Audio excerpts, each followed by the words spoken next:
Civic સેન્ટરમાં સવારથી મને ફોન આવેલો હતો કે ભાઈ લોકો લાઇનમાં છે અને આજે કોઈ કામગીરી થતી નથી, એટલે હું કોર્પોરેશન આવતા જ સિવિક સેન્ટરની મુલાકાતે જ ગયો હતો.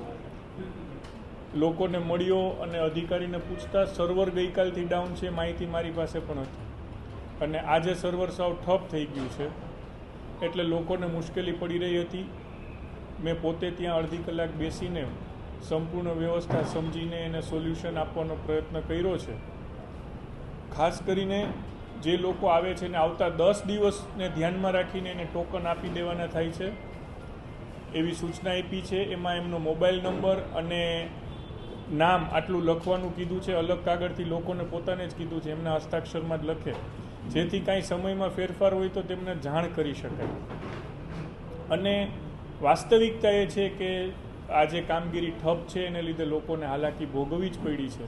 એના ઉપરથી શીખીને એ લોકોને હવે સામેથી અહીંયાથી જાણ કરીશું કે તમે ભાઈ આ દિવસે આવો.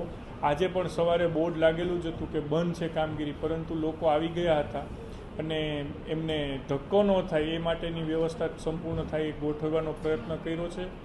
ત્યાં સ્ટાફની ઘટ હતી એટલે અમારા પોતાના ઓફિસના 3 સ્ટાફને પણ ત્યાં ડેપ્યુટ કર્યા છે આજના દિવસ માટે, અને એ લોકો પાસેથી એમનો મોબાઈલ નંબર અને બાકીની સરનામાની વિગત લઈ રહ્યા છે. એમનો કામનો પ્રકાર કયો છે એ લઈ રહ્યા છે.